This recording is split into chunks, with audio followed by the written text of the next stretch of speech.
Hello les Nountiens, les Nountiennes.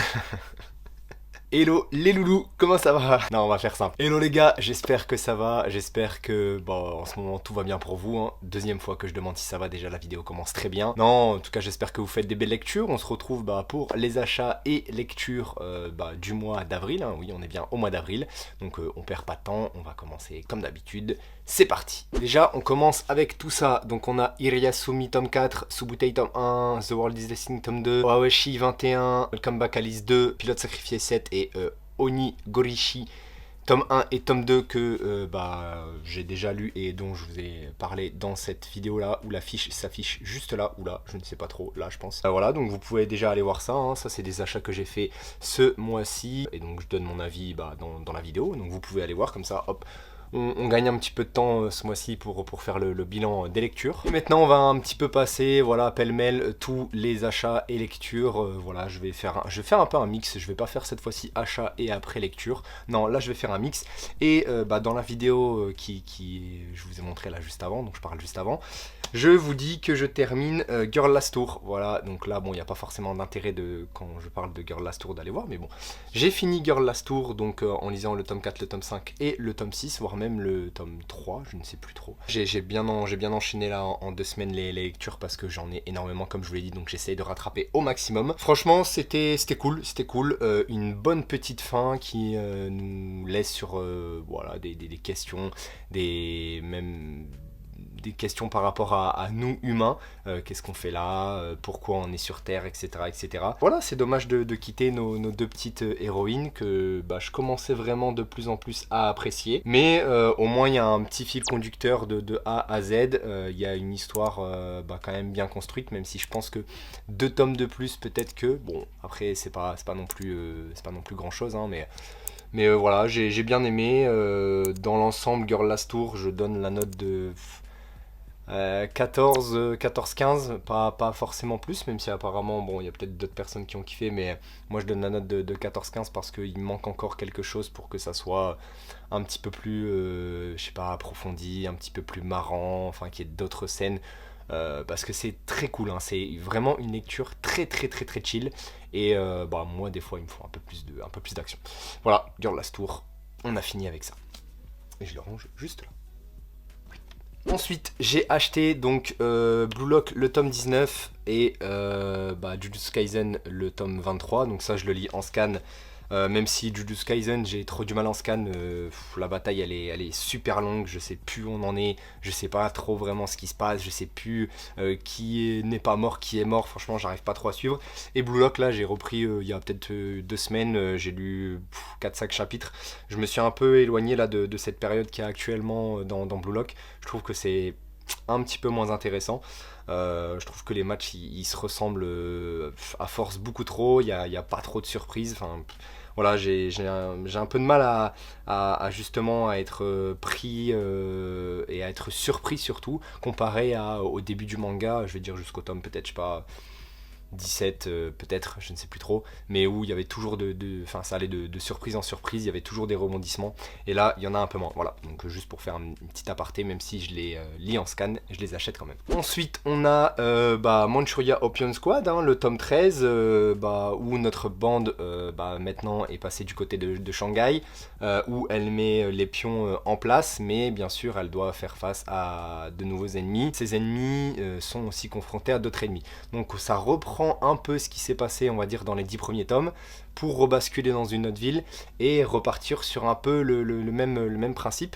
Donc après, à voir où est-ce que ça va aller. Là, je vous dis, c'était un tome bien, mais sans plus. Manchuria Opium Squad, faut faire attention parce que je l'ai dit, hein, c'est toujours haut et bas, mais bon, en ce moment c'est pas non plus dingo.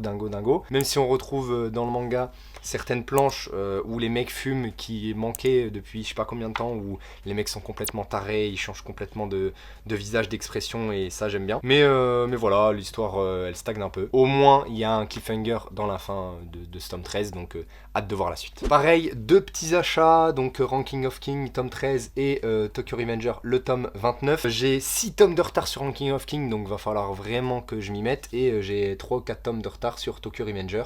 Donc là je vais lire, comme ça au moins il me restera plus que 30 et 31 pour la fin avec le 31. Donc on va voir un peu comment ça se passe. Mais voilà, j'ai beaucoup de retard sur ces deux mangas là. Il faut absolument que je lise parce que sinon je vais être en galère. Ensuite un achat lecture avec Land, le tome 3. Franchement j'ai commencé à lire le début du tome 3. J'étais en mode putain mais c'est lent, il se passe pas grand chose, on est encore sur les mêmes trucs, etc. etc. Et la fin du tome 3 est beaucoup plus intéressante parce que on commence à voir un peu ce qui se passe, on commence à vraiment savoir ce que c'est Land. Je peux vraiment rien dire parce que sinon là c'est sûr que ça vous spoil, mais voilà, il y a deux mondes qui entre guillemets pas s'entrechoquent, mais voilà, je sais pas comment dire en vérité, sans spoiler, en fait je veux pas dire. Donc il y a deux mondes qui sont très proches les uns des autres sans être proches les uns des autres. Enfin voilà, il y a pas mal encore de mystères, il y a énormément de mystères et je pense que tout se décantera forcément à la fin. On va rester, je pense, un peu dans ce côté-là mystérieux et pas mystérieux. En tout cas, ce personnage-là est dans le tome 3 devenu encore plus intéressant, déjà qu'il était un petit peu étrange. Là, on en apprend plus sur son rôle à jouer et voilà, lui aussi, il manigance peut-être quelque chose, je ne sais pas encore quoi, mais Land, c'est bien, franchement c'est bien. C'est pas non plus encore foufou pour moi en tout cas, mais c'est pas mal, c'est pas mal. Là c'est une lecture que je kiffe de plus en plus, hein, donc achat lecture de MMA le tome 10, voilà, où on est sur le dernier combat hein, de notre petit héros dans la région là. Il a été en finale, donc il est en finale. Il se bat et franchement je prends de plus en plus de plaisir parce que je regarde de plus en plus la MMA et je trouve que comme je l'ai dit, tout est très bien retranscrit, les dessins sont bons et on arrive à comprendre vraiment ce qui se passe. Donc ça franchement j'aime bien.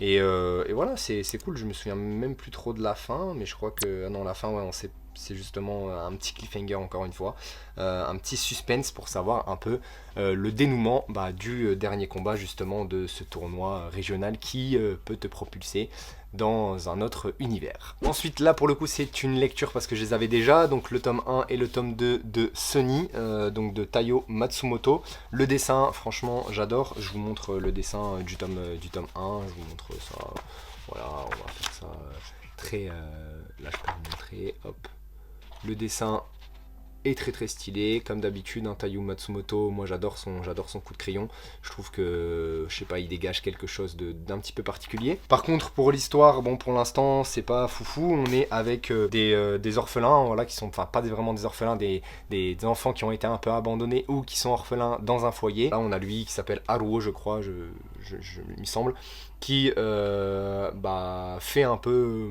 tout dans l'œuvre pour l'instant, en tout cas dans le tome 1 et dans le tome 2. Je trouve que s'il est pas là, on s'ennuierait beaucoup trop.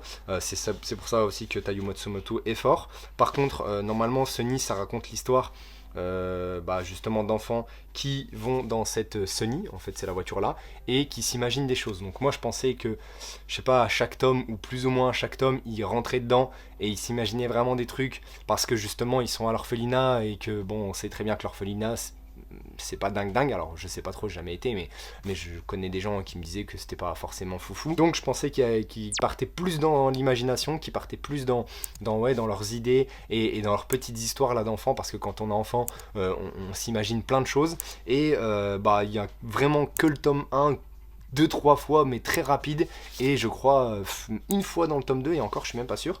Donc voilà, mais on avance, on apprend à connaître de plus en plus les personnages. C'est pas forcément nul, mais je m'attendais pas à ça, donc je suis légèrement déçu pour le moment. Il restera à 4 tomes puisque c'est en 6 tomes, donc on verra un peu voilà, comment ça se déroule, comment ça avance et comment ça se décante. Ensuite, achat, lecture également de C'est une belle journée pour un labyrinthe. Je peux vous montrer un peu des planches, hein, je pense que ça pose pas forcément de problème. Le dessin est assez mignon, assez sympa, assez simple, j'ai envie de dire, en tout cas surtout pour les personnages. Après les environnements sont plutôt pas trop mal. L'histoire, honnêtement, pour un one-shot, puisque c'est un one-shot, c'était pas forcément dingue. Moi, je mets la note, allez, je sais pas, je vais dire 13. Franchement, 13-14/20. Pourquoi? Parce que on est sur, oui, certes, un fil conducteur, mais des fois pas vraiment. On est sur certaines choses qui se passent, certains mystères, voilà, qu'on nous met, enfin, face à, je sais pas, qu'on nous donne, certains mystères qu'on nous donne. Et bah, malheureusement, à la fin de ce one shot là, c'est pas forcément résolu. En gros, c'est ah, il y a ça, bon, en fait, bon, c'est peut-être ça, mais bon, c'est peut-être ça. Enfin, on n'a pas vraiment du concret sur la finalité du manga. Et moi, ça me dérange. Ça me dérange. Au-delà de ça, le dessin, il n'y a pas des planches qui te claquent. Parce que pour un one-shot, aussi, ce qui fait pour moi un peu la différence, c'est quand tu as des planches qui te pètent à la gueule et que voilà, t'es bouche bée et tu sais plus trop quoi dire. Là, c'est juste du bon dessin, mais c'est pas non plus foufou. Les quatre filles là, oui, elles ont chacune leur personnalité. Elles sont avec aussi deux autres personnes, donc au total, on suit plus 6 personnes que 4 personnes. Enfin, plus ou moins, j'abuse un peu. Ça manque d'un fil conducteur, ça manque d'un liant. On ne sait pas pourquoi elles sont dans un monde un peu post-apo, comme ça, une petite dystopie où il n'y a plus grand-chose. Enfin, je vous dis, il y a plein de choses qu'on n'arrive pas à savoir. Alors après, peut-être qu'il faut faire 1, 2 lectures, 3 lectures pour peut-être entreapercevoir certaines réponses, je ne sais pas trop, mais voilà, ça manque de quelque chose, ça manque d'un truc vraiment concret pour vraiment que je le kiffe plus et que l'histoire, en tout cas en elle-même, soit plus intéressante. Ensuite, achat, lecture de Fashion que j'attendais depuis très longtemps. On va pouvoir vous montrer un peu de dessin. On est avec, je sais plus comment il s'appelle, Kai, voilà, Kai qui est pas là, ouais, qui est là peut-être, oui, qui est là, enfin, qui est là, je ne sais plus, oui, Kai, il est là avec ses petites lunettes, là, ses cheveux longs. Et on a Jean qui est juste là, hop, ou sur mon petit doigt, qui est l'étudiant qui doit participer à la Fashion Week de Tokyo. Et honnêtement, le tome 1 était vraiment très très bon. Moi, j'ai grave kiffé, déjà de 1 parce que j'aime la mode, de 2 parce que Kai est un personnage très intéressant, hein. Il a 36 ans, il a une femme, il a une fille, il a déjà fait pas mal de choses autour de la mode, c'est un vrai fanat de fringues, il adore ça, il s'habille, enfin il a son style, hein, il a son style très atypique, très particulier, très stylé dans certains cas, comme moi en tout cas je trouve, mais voilà, il a déjà fait pas mal de choses. Là il est ingé lumière, on va dire ça comme ça, ouais, technicien lumière pour la télé, et il aide des fois un de ses collègues, mais il a fait une école de mode, donc il connaît quelques personnes, donc la mode, ça gravite autour de lui. Et on a Jean, donc Jean, l'étudiant, qui veut absolument réussir, qui, on ne sait pas par quel moyen, a été accepté à la Fashion Week de Tokyo, enfin les tout débuts, parce que ça commence je crois à 11h, c'est très bien décrit d'ailleurs dans le manga, hein, mais bon bref, ça commence à 11h, ça finit à je ne sais plus quelle heure, et forcément les blindax, les riches, ils se lèvent pas à 11h pour aller voir la Fashion Week, donc c'est un petit truc, mais ils vont faire tout pour que justement tout le monde aille à la Fashion Week de Jean, sauf que Jean il cache un petit peu son jeu. Jean c'est un petit étudiant un petit peu malsain, il fait des trucs pas de façon très conventionnelle, on va dire ça comme ça. Et voilà, il est un petit peu bizarre, il cache des choses, voire il ment. Mais je sais pas, c'est pas quelqu'un que je déteste quand même que dans le manga. Heureusement, forcément qu'il est là parce que sinon il n'y aurait pas d'histoire. Mais malgré ça, malgré le fait que c'est un petit voyou là dans son coin, hein, et je sais pas, je l'apprécie quand même. J'ai envie de voir jusqu'où ils peuvent aller, justement à deux. Et là, ils sont un peu dans justement la mise en place de ce défilé-là, de ce show-là pour la Fashion Week de Tokyo. Et franchement, je vous le dis, c'était très bien fait, c'est super bien décrit. Alors, je sais pas si c'est la vérité, mais en tout cas, si c'est la vérité, on en apprend vraiment énormément sur l'organisation justement d'un défilé à la Fashion Week. Donc, je kiffe, j'ai très hâte d'avoir le tome 2. Franchement, Fashion, le tome 1, c'était une très bonne lecture. Et ça dénote encore une fois que le Lézard Noir nous sortent vraiment des très très bons mangas, voilà, j'ai envie de le dire. Je parle trop bien dans cette vidéo, hein. J'ai l'impression d'être un petit littéraire de merde, alors que je suis une grosse racaille. Mais bref, du coup, pour dire et enchaîner sur justement notre œuvre du lézard noir, hein, Iriyasumi de Shinzo Keigo, il n'y a même pas le petit logo, tiens d'ailleurs là, il est juste ici. Mais le tome 5, à la fin, qui a failli me faire chialer, parce que, je peux pas vous montrer, mais à la fin, il y a un personnage qui, a failli me faire chialer, parce que ça m'a rappelé un peu quelque chose dans ma vie, et donc du coup j'étais vraiment à deux doigts de verser vraiment ma petite larme. Franchement, Iriyasumi, c'est très bien dessiné, l'histoire est très bonne, parce qu'on va dire qu'on a 5 personnages, plus ou moins, entre 5 et 10 personnages à suivre comme ça, et on les suit de temps en temps un peu dans leur vie. Je crois qu'il y a déjà une année qui s'est écoulée entre le tome 1 et le tome 5, donc c'est quand même assez rapide, et franchement j'aime trop, parce qu'on a un retour sur cette amitié là. Lui, ça faisait super longtemps qu'on l'avait pas vu, on a cette amitié là qui change, enfin bref, c'est vraiment la vie, comme je le disais la dernière fois dans la vidéo.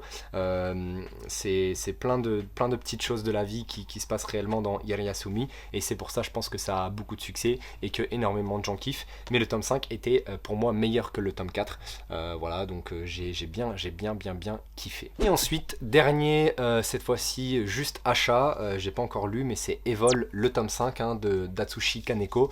Donc là je finis Sunny assez rapidement, j'essaye de me tracer. Je vais commencer juste après Bonmi Poon Poon, et ensuite je vais commencer la lecture de Evol d'Atsushi Kaneko, parce que vous imaginez, j'adore Atsushi Kaneko et j'ai que lu le tome 1 il y a très longtemps, j'ai même pas encore lu le reste, et pourtant normalement je sais que c'est une très très très bonne œuvre. Alors pareil, je veux pas trop m'hyper, mais j'espère que ça va être à la hauteur des attentes que j'ai dans la tête, donc j'espère un peu oublier justement en lisant d'autres choses, et après hop je me replonge en espérant ne pas être déçu du magnifique travail d'Atsushi Kaneko, j'en suis sûr. Et ben voilà, la vidéo est terminée, j'espère qu'elle vous a plu, j'espère que vous avez bien kiffé. Dites-moi ce que vous avez lu dans les commentaires comme d'habitude. Dites-moi si vous êtes d'accord avec ce que j'ai dit, pas dit, comme d'hab, je veux tout savoir. Voilà, toujours un plaisir de vous faire ces petites vidéos. Au mois de mai, j'essaye d'être actif au maximum, donc normalement il y a 5 vendredis, donc j'essaierai de poster 5 vidéos, j'espère vous promettre ça. Voilà, moi je vous dis à bientôt.